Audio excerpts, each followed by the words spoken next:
Chapter number 1 audit का nature, objective and scope of audit. यहाँ पर मैंने एक समरी में इसका चार्ट टाइप बनाया है, ये देखते हैं।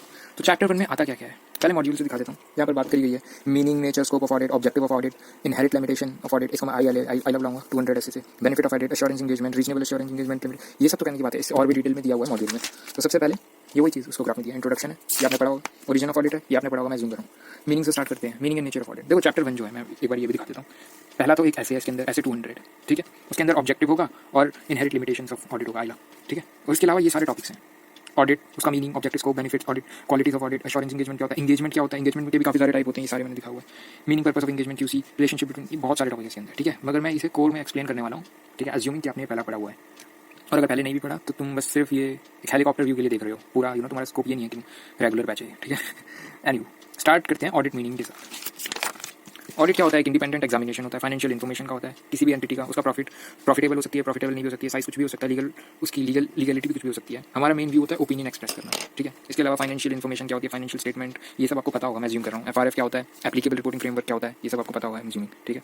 ये चीज़ यहाँ पर लिखी हुई है, ये चीज़ मॉड्यूल में भी दी है। Audit is an independent examination of financial information, उसको एक्सप्लेन भी किया एनालिसिस के साथ। उसके बाद एक बार ऑडिट के मीनिंग सेट कर आगे आ जाते हैं। तो यहाँ पर ये पॉइंट्स दिए हुए हैं 6, ये बहुत ज़्यादा इंपॉर्टेंट है क्योंकि ये आपको याद करने वाली चीज़ है। तो इन्हीं सब पॉइंट्स को मैं, ये जो 6 पॉइंट्स हैं यहाँ पर, एक मिनट, अब ठीक है। यहाँ पर ये जो 6 पॉइंट्स हैं इनको मैंने इस मॉड्यूल में, मतलब इस नोटबुक में लिखा है। Points to be kept in mind so financial state would not mislead anybody.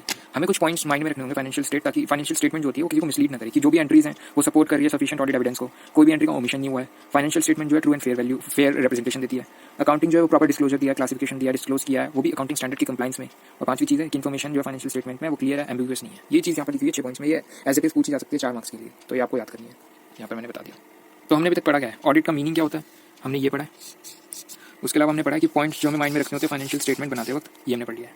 तो हमने ये शब्द भी पढ़ा है। इसके बाद ये है कि बेसिकली बोल रहा है कि ऑडिट का ना कुछ अदर सब्जेक्ट्स होते हैं, उनके साथ ना रिलेशन होता है। वही इसको डायग्राम में बताया हुआ है उन्होंने, किस किस सब्जेक्ट के साथ ऑडिट का रिलेशन होता है। तो ये वो सारे सब्जेक्ट हैं, accounting, law, economics, behaviour science, data processing, financial management, production. इसीलिए सी को बोला जाता है कि सारे सब्जेक्ट पढ़ो। फिर आते हैं यहाँ पर मेन चीज़ पे, ऐसे की पहली जो बात कर रहा है, ऐसे 200 का नाम क्या है, overall objective of independent auditor and the conduct of an audit in according with the standards of an auditing. इसको हम शॉर्ट में बुलाएंगे या कासा। ये नीरज अरोड़ा सर की टेक्निक है, तो शॉर्ट आउट करेंगे, ठीक है। तो इसको हम शॉर्ट में ये चीज़ बुलाएंगे। ऐसे 200 के हिसाब से इसमें ये पॉइंट्स दिए हुए हैं। एक बार मैं अपने नोट से पढ़ना चाहूँगा, इंपॉर्टेंट है ऑब्वियसली। ऐसे 200 की बात चल रही है। पहला हमारा रीजन मेन है कि to obtain reasonable assurance, objective की बात चल रही है। To obtain reasonable assurance that financial statements are free from material misstatement whether fraud and error, whether due to fraud and error. तो रीजनेबल एश्योरेंस हमें obtain करनी है कि फाइनेंशियल स्टेटमेंट जो है फ्री होनी चाहिए मटेरियल मिसस्टेटमेंट से, चाहे वो मटेरियल मिसस्टेटमेंट फ्रॉड की वजह से हो या एरर की वजह से हो। दूसरा हमारा ऑब्जेक्टिव है कि हमें ओपिनियन देना है फाइनेंशियल स्टेट पे कि वो एज पर प्रिपेयर हुई है AFRF, applicable framework reporting framework, applicable financial reporting framework जो होता है, ठीक है। और तीसरा फाइनली कि हमें एक रिपोर्ट प्रिपेयर करनी है और वो कम्युनिकेट करनी है एज रिक्वायर्ड बाय ऐसे जो हम इन अकॉर्डेंस विद फाइंडिंग, ठीक है। रिपोर्ट किस पे बनेंगे, फाइनेंशियल स्टेटमेंट पे। तो ये 3 मैंने इसे शॉर्ट में बता दिया। ये चीज़ आपके मॉड्यूल में लिखी है यहाँ पर पूरा टेक्स्ट। फिर अगला टॉपिक इंपॉर्टेंट है ये भी, scope of audit and what it includes और what it not include. Basically scope of audit की बात कर रहे हैं, ठीक है। स्कोप ऑफ ऑडिट की बात करते हैं, cover all aspects of entity, all aspect relevant for financial statement. हर ऑल एस्पेक्ट जो भी होंगे एंटिटी के relevant to financial statement. Relevant to financial statement ये जरूरी है, जो आपके फाइनेंशियल स्टेटमेंट से रिलेवेंट होंगे उसी की बात करेंगे हम, सिर्फ उसी को कवरेज देंगे। Reliability and sufficiency in financial information, ensure reliability of accounting records, sources, data sufficiency कैसे करेंगे, एनालाइज करेंगे अकाउंटिंग सिस्टम को, इंटरनल कंट्रोल को, AEIOU RTEC, एक शॉर्ट फॉर्म में मैं बता देता हूँ। Analytical procedure, inquiry, inspection, observation, recalculation, revaluation, reperformance, external confirmation, ठीक है, RPC होगा, रिपरफॉर्मेंस एक्सटर्नल कंफर्मेशन, इन सब का भी अपलोड मतलब ये आ गया चैप्टर में, चैप्टर के लिए रिलेवेंट नहीं है।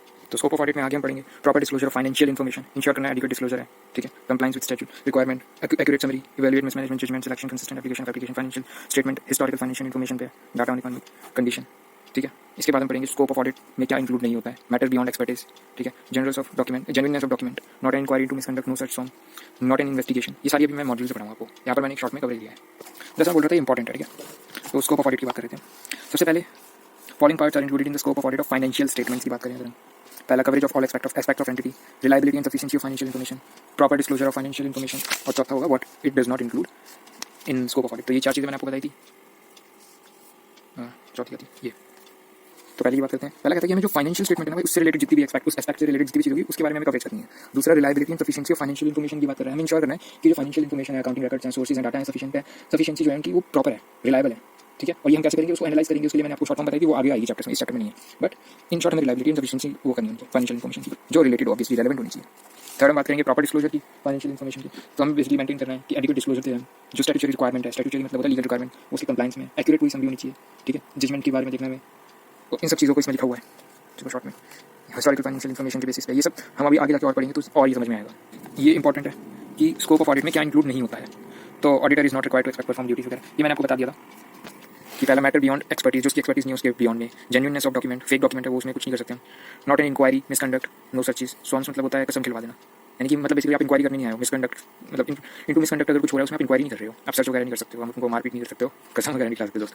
तो it's not an investigation in short, it's inquiry not an inquiry, ठीक है, हम ऑडिट कर रहे हैं। फिर ऐसे 200 की बात करेंगे तो इनहेरिट लिमिटेशन, इनहेरिट मतलब होता है कि भाई उसके अंदर रहेगी वो चीज़, उसको हटाया नहीं जा सकता, इनहेरिट है उसके अंदर वो। 1 2 3 4 5 पॉइंट्स हैं, तो मैं ये नोट से दिखा देता हूँ। पहले एक बार ये देख लेते हैं हमने पढ़ा क्या था। हमने ऑडिट का मीनिंग पढ़ लिया था, ठीक है। ऑडिट के मीनिंग के अलावा हमने पढ़ा है स्कोप ऑफ ऑडिट, अभी ये कंप्लीट हो गया हमारा, ठीक है। अभी हम ऐसे 200 पढ़ेंगे। Points to be kept in mind, to be kept in mind, so financial statement would not mislead anybody, ये हम पढ़ चुके हैं, ठीक है। उसके अलावा हमने ऑब्जेक्टिव ऑफ ऑडिटर पढ़ लिया ऐसे 200 के हिसाब से, ठीक है। उसके अलावा हम अभी ऐसे 200 में ILA पढ़ेंगे। तो यहाँ पर ये नोट्स हैं थोड़े फनी से नोट्स हैं, नहीं तो जरूरत है सिर्फ क्लास मैंने उसी का है। ILA ऐसे 200 ऑडिट रिस्क जो है वो जीरो नहीं हो सकता है, एब्सोल्यूट एश्योरेंस जैसी कोई चीज़ होती नहीं ऑडिट में, ठीक है। एविडेंस जो होगा वो परवेसिव होगा rather than conclusive, परवेसिव होगा rather than conclusive। ILA limitation which can not be overcome, basically वो बता रहा है इनहेरेंट का मतलब क्या होता है जिसको ओवरकम नहीं किया जा सकता है। परवेसिव मतलब क्या होता है, रीजनेबल, कंक्लूसिव मतलब क्या होता है, एब्सोल्यूट 100%, ठीक है। तो वही सारी चीज़ें यहाँ पर बताई मैंने। अब आते हैं मेन चीज़ पे, these fundamental limitations arise due to following factors. ये इनहेरेंट लिमिटेशन जो आती है ये क्यों आती है, इन 5 चीज़ों की वजह से आती है। पहला नेचर ऑफ फाइनेंशियल रिपोर्ट है, ये शायद एक मिनट में देखो, फाइनेंशियल रिपोर्टिंग है, ठीक है। नेचर ऑफ फाइनेंशियल रिपोर्टिंग, अब देखो preparation and presentation of financial statement involves judgement, subjective होती है बाय मैनेजमेंट, क्योंकि मैनेजमेंट बनाती है फाइनेंशियल स्टेटमेंट को, preparation and presentation. Management responsible भी होती है IC के लिए, IC होता है internal control, IC only gives reasonable assurance, internal control जो होते हैं सिर्फ रीजनेबल एश्योरेंस देते हैं क्योंकि उनकी खुद की इनहेरिट लिमिटेशन होती है, ठीक है। तो मेन कहना क्या चाहता है कि फाइनेंशियल रिपोर्टिंग जो होती है ना सब्जेक्टिव होती है, इसलिए इसमें जजमेंट इन्वॉल्व होती है, तो ये रीजनेबल एश्योरेंस दिखाती है बस। तो इस वजह से एक इनहेरेंट लिमिटेशन बन जाती है ऑडिट की। इनहेरेंट लिमिटेशन बन जाती है ऑडिट की। दूसरी नेचर ऑफ ऑडिट प्रोसीजर्स, देखो प्रैक्टिकल है, लीगल लिमिटेशन है हमारे पास, नो टेस्टिंग, हम हर ट्रांजेक्शन को टेस्ट नहीं कर सकते हैं, ठीक है। मैनेजमेंट जो है हो सकता है हमें प्रोवाइड न करे कंपलसरी मतलब इन्फॉर्मेशन जो हमें रिक्वायर्ड है, और हमने फोर्स भी नहीं कर सकते, हम सिर्फ रिपोर्ट कर सकते हैं। मैनेजमेंट में प्रोड्यूस फैब्रिकेटेड डॉक्यूमेंट, मैंने भी पहले वो बताया था ना कि हम सिर्फ चेक कर सकते हैं, हम जेन्युइननेस चेक नहीं कर सकते हैं, तो फैब्रिकेटेड डॉक्यूमेंट दे सकती है मतलब जाली document. Auditors not in document authenticate, वही लिखा हुआ है कि हम एक्सपर्ट नहीं है उसमें, ऑथेंटिकेट नहीं कर सकते। Management transaction with related party का हमें हो सकता है इसमें कि रिलेटेड पार्टी के साथ कोई ट्रांजेक्शन हुई जिसके बारे में पता ना हो, हम बताया ना गया हो, तो ये एक और इनहेरेंट लिमिटेशन है ऑडिट की। तीसरी इनहेरेंट लिमिटेशन ऑडिट की होती है not in nature of investigation, obvious है कि हम इन्वेस्टिगेशन नहीं कर रहे हैं, ऑडिट कर रहे हैं, तो हमारे पास पावर्स नहीं होती वो लीगली कि धमका के हम हर पीट के नहीं हम कर सकते कुछ। चौथी हो गई timeliness of financial reporting and decrease in relevance of financial information over time. Basically जो हमारे रेकॉर्ड्स होते हैं वो हिस्टोरिकल होते हैं, HFI हम अभी आगे पढ़ेंगे, बट क्योंकि वो हिस्टोरिकल होते हैं तो उनकी रेलेवेंस भी कम होती जाती है। फ्यूचर इवेंट्स के बारे में बात करेंगे, फ्यूचर कैन जो फ्यूचर इवेंट्स होते हैं वो नेगेटिव इंपैक्ट कर सकते हैं बिजनेस को। हमारा जो ऑडिट का फाइनेंशियल स्टेटमेंट होता है जो मैंने बताया कि हिस्टोरिकल होता है, वो हम रेट्रोस्पेक्टिव उसमें देखते हैं पास्ट की ट्रांजेक्शन, तो हम फ्यूचर इवेंट पे कुछ नहीं कर सकते, कुछ कह नहीं सकते हैं। तो 1 2 3 4 5 ये सारी इनहेरेंट लिमिटेशन ऑफ ऑडिट है।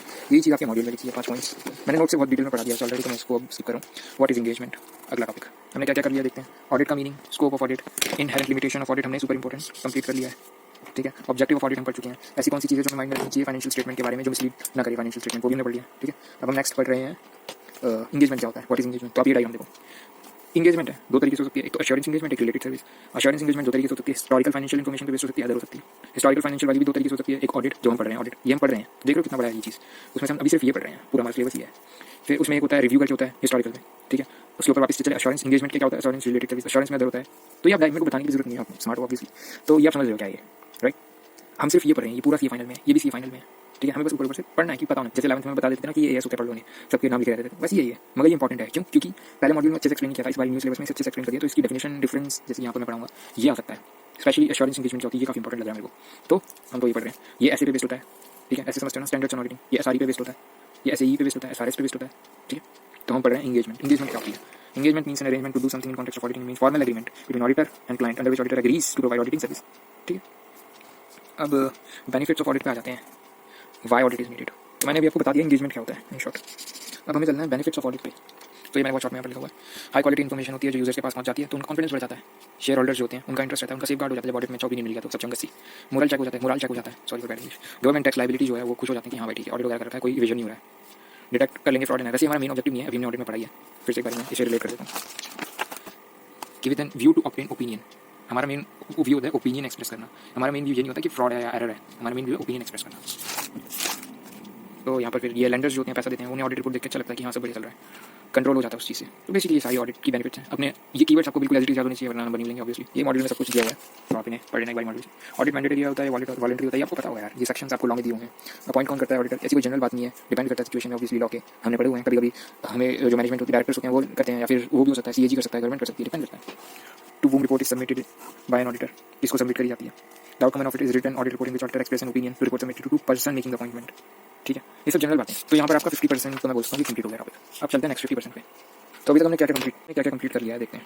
हमने पढ़ा ऑडिट का मीनिंग क्या होता है, स्कोप ऑफ ऑडिट क्या होता है, ऐसे 200 पढ़ा हमने I L. Benefits of audit पढ़ लिया हमने, उसके अलावा ऑब्जेक्टिव्स ऑफ ऑडिट पढ़ा हमने, फाइनेंशियल इन्फॉर्मेशन मिसलीड न करे उसके बारे में पढ़ा है, इंगेजमेंट क्या होती है हमने वो पढ़ा है, वो पॉइंट ऑडिटर कौन होता है ये हमने पढ़ लिया, बेनिफिट्स ऑफ ऑडिट हो गया है।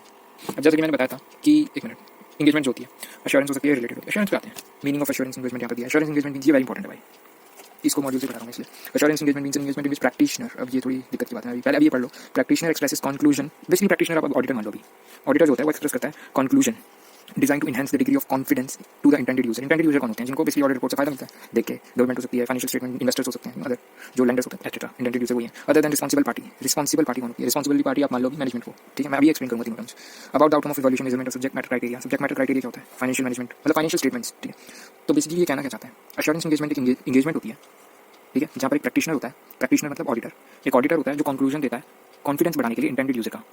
अदर देन रिस्पांसिबल पार्टी, हमें कॉन्फिडेंस बढ़ाना इंटेंडेड यूजर का, रिस्पांसिबल पार्टी का नहीं। रिस्पांसिबल पार्टी मतलब मैनेजमेंट का हम नहीं बढ़ाना चाहते कॉन्फिडेंस, हमें बढ़ाना इंटेंडेड यूजर का confidence. About the outcome of evaluation measurement of subject matter against the criteria. और हम किसको चेक करते हैं, सब्जेक्ट मैटर को। सब्जेक्ट मैटर क्या होता है, फाइनेंशियल स्टेटमेंट्स जो मैनेजमेंट प्रिपेयर करेगी। तो ये था। अब मेरे को आपको पहले एक्सप्लेन करना पड़ेगा कि ये जो वर्ड्स थे parties to assurance engagement, assurance engagement में कुछ वर्ड्स आए थे, जैसे कि पहला था प्रैक्टिशनर। ये प्रैक्टिशनर क्या होता है, प्रैक्टिशनर होता है जो भी बंदा उस एंगेजमेंट में सर्विस प्रोवाइड कर रहा है। एग्जाम्पल के लिए ऑडिटर, सिर्फ ऑडिटर ही प्रैक्टिशनर नहीं होता है। अगर मैं ऑडिट की सर्विस दे रहा हूँ तो भी मैं प्रैक्टिशनर हूँ, रिव्यू की सर्विस दे रहा हूँ तो भी मैं प्रैक्टिशनर हूँ, अदर सर्विस दे रहा हूँ, रिलेटेड सर्विस दे रहा हूँ, मैं प्रैक्टिशनर तब भी हूँ। तो प्रैक्टिशनर उसे बोलते हैं। रिस्पांसिबल पार्टी कौन होती है, रिस्पांसिबल पार्टी होती है जो फाइनेंशियल स्टेटमेंट प्रिपेयर करती है। हमारे केस में मैनेजमेंट फाइनेंशियल स्टेटमेंट प्रिपेयर करती है और फाइनेंशियल स्टेटमेंट को सब्जेक्ट मैटर बोलते हैं, क्योंकि उसे रख के हम चेक करते हैं। इंटेंडेड यूजर मैंने आपको बताया, आपको पता है इंटेंडेड यूजर कौन है, गवर्नमेंट लेंडर्स, हमने पढ़ा ना अभी पहले। तो यहाँ पर मीनिंग ऑफ अश्योरेंस एंगेजमेंट खत्म हो गया। तो ये सारे मैंने आपको चीजें बताई थी, पार्टी कौन कौन सी होती है, सब्जेक्ट मैटर क्या होता है, suitable criteria, sufficient appropriate audit evidence, ये सब। रिव्यू वर्सेस ऑडिट, ये आप खुद से पढ़ोगे होमवर्क। टाइप्स ऑफ अश्योरेंस ये मैंने आपको बता दिया था, वैसे ये भी आपका होमवर्क है, ये मैंने आपको यहाँ पर शॉर्ट में बताया था, आपको उसे बुक से पढ़ना है, ये चीज़ें पढ़ाने वाली। Reasonable assurance versus limited assurance, ठीक है, ये डिफरेंस है। तो पहले एक बार तो इससे देख लेना आप, इससे आपका 50% काम हो जाएगा डायग्राम को देख के। फिर मॉड्यूल पे आ जाते हैं। Reasonable assurance engagement provide high level of assurance, ठीक है। लिमिटेड अश्योरेंस नाम से पता लग रहा है लोअर लेवल की बताइए। रीजनेबल अश्योरेंस इसको शॉर्ट में लिख लो सबसे पहले तो RE, और लिमिटेड अश्योरेंस, ठीक है। It performs elaborate extensive procedures to obtain sufficient appropriate, it performs fewer procedures, ठीक है। It draws reasonable conclusion on the basis of sufficient appropriate, it obtains sufficient appropriate to draw limited conclusion। Examples हो गया reasonable assurance engagement और limited assurance review engagement, ठीक है। बस फिर आपको इसके थ्रू स्किम करना है, स्किम मतलब होता है इंग्लिश वर्ड है, मतलब लुक करना है, सिर्फ ऐसे देख लेना है बिल्कुल ऊपर से, ठीक है। क्वालिटीज ऑफ ऑडिटर पे आ जाते हैं इसके बाद, ठीक है। तो अभी हम देख लेते हैं क्या क्या पढ़ा। ऑडिट का मीनिंग पढ़ा, स्कोप ऑफ ऑडिट पढ़ा, बेनिफिट ऑफ ऑडिट आईएल पढ़ लिया, objective auditor, financial statement mislead न करे, थ्री पार्टीज पढ़ लिया, हमने वो पॉइंट्स ऑडिटर पढ़ लिया, बेनिफिट पढ़ लिया, एंगेजमेंट पढ़ लिया, एश्योरेंस पढ़ लिया। इसके बाद हमने reasonable assurance versus limited assurance जो है उसका पढ़ लिया था। अब आइए क्वालिटीज ऑफ ऑडिटर के बारे में।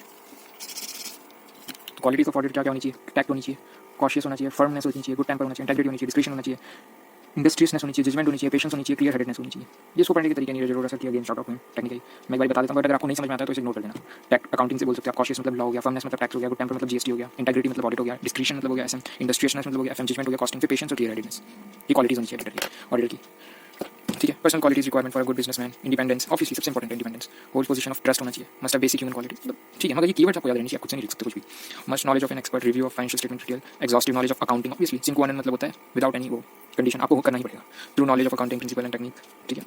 और माय बैड तो यहीं पे वही क्वालिटी ऑफ ऑडिटर को दिया हुआ है, ठीक है। Engagement and quality control from standard, ये अब देखो SQC करके आपका आएगा चैप्टर 11 में, वो आप पढ़ लेना, चैप्टर 11 में आएगा वो एथिक्स में, ठीक है।